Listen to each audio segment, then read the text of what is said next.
सत्याग्रह की समाप्ति के बाद बेटी सुधा का जन्म हुआ। उसके बाद अजय और विजय 2 पुत्रों का जन्म हुआ। इसी समय इन्हें कविता संग्रह मुकुल पर शेक्सपियर पुरस्कार मिला। पद्मलाल, पुन्नालाल बख्शी तथा नर्मदा प्रसाद खरे के अनुरोध पर इन्होंने कहानियाँ लिखना प्रारंभ किया, जिनके संग्रह बिखरे मोती को छपवाने के लिए सुभद्रा को इलाहाबाद जाना पड़ा।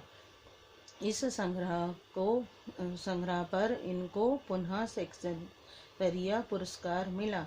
इसी समय वहां नरेंद्र शर्मा, केदारनाथ अग्रवाल और शमशेर बहादुर सिंह से इनका संपर्क हुआ, जो इनको मौसी कहा करते थे। सुभद्रा जब भी इलाहाबाद जाती, अपनी बाल सखी महादेवी वर्मा से अवश्य मिलती थी। उनसे मिलकर उनका बचपन साकार हो उठता था।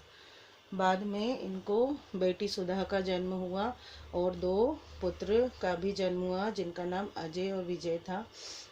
इसके बाद उनके कविता संग्रह मुकुल पर उन्हें शेक्सपियर पुरस्कार मिला और पद्मलाल, पुन्नालाल बख्शी जी और नर्मदा प्रसाद खरे जी के अनुरोध पर उन्होंने कहानियाँ भी लिखना प्रारंभ कर दिया, जिनके संग्रह बिखरे मोती थे। और उनको छपवाने के लिए सुभद्रा कुमारी जी इलाहाबाद भी गई थी। उसके बाद फिर उनको फिर से शेक्सपियर पुरस्कार मिला था। और नरेंद्र शर्मा, केदारनाथ अग्रवाल और शमशेर बहादुर सिंह से इनका संपर्क हुआ। जब ये मिले तो फिर इनको वो मौसी कहा करते थे।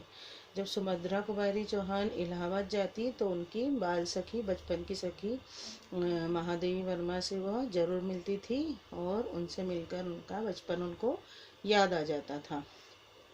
असहयोग आंदोलन समाप्त होने पर सुभद्रा समाज सेवा के कार्यों में भाग लेने लगी। वे पुनः कविताएं लिखने लगी, किंतु कविताएं घरेलू जीवन से संबंधित होती या बच्चों के लिए अधिक होती थी। जैसे, मैं बचपन को बुला रही थी, बोल उठी बिटिया मेरी, माँ ओ कहकर बुला रही थी, मिट्टी खाकर आई थी, कुछ मुंह में कुछ लिए हाथ में मुझे खिलाने आई थी, तथा यह कदम का पेड़ अगर माँ होता यमुना तीरे, मैं भी उस पर बैठ कन्हैया बनता धीरे धीरे। जब भी ये असहयोग आंदोलनों में इन्होंने भाग तो लिया ही, उसके बाद में ये अपनी कविताएं लिखती रहीं और उसके बाद में यह कहानियाँ भी लिखती रहीं।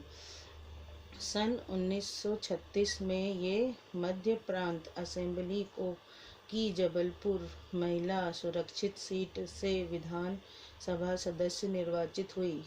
ये साहस एवं करुणा की प्रतिमूर्ति थी। तरह तरह की सहायता के लिए लोग इनके पास आते थे।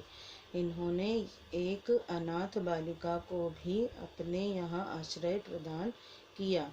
इनकी बेटी सुधा का विवाह प्रेमचंद के बेटे अमृत राय से हुआ। इसके बाद में इन्होंने विधानसभा असेंबली में भी योगदान दिया अपना, और यह बहुत ही दयालु थी और कई लोग इनके पास अपनी सहायता मांगने आते थे, सहायता के लिए आते थे। और इन्होंने एक अनाथ बालिका को भी आश्रय प्रदान किया था। और इनकी जो बेटी थी सुधा, उनका विवाह प्रेमचंद जी के बेटे अमृत राय से हुआ। लगातार दूसरी बार सुभद्रा जबलपुर विधानसभा सीट से चुनी गई और मध्य प्रांत असेंबली पहुंची। इसी बीच 30 जनवरी 1948 को गांधी जी की मृत्यु का समाचार मिला, जिससे उन्हें गहरा आघात लगा। वे टूट सी गई। शायद उन्हें अपनी मृत्यु का पूर्व आभास भी हो गया था। इसीलिए मृत्यु के 3-4 दिन पहले उन्होंने अपनी बेटी सुधा से कहा था, मृत्यु के सत्य को भला कौन टाल सकता है। नागपुर में शिक्षा विभाग की बैठक से लौटते समय सन 1948 ईस्वी में इस अमर कवयित्री और कर्मठ स्वतंत्रता सेनानी की कार दुर्घटना में मृत्यु हो गई। मिला तेज से तेज, तेज की वह सच्ची अधिकारी थी।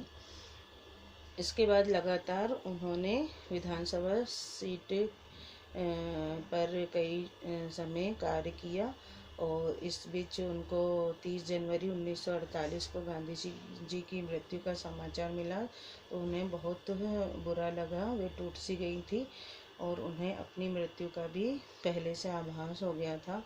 इसीलिए वह 4 दिन पहले अपनी बेटी सुधा से बोल रही थी कि मृत्यु के सत्य को भला कौन टाल सकता है। तो नागपुर में शिक्षा विभाग की बैठक से लौटते समय सन 1948 ईस्वी में कार दुर्घटना से इन महान कवयित्री का निधन हो गया, मृत्यु हो गई।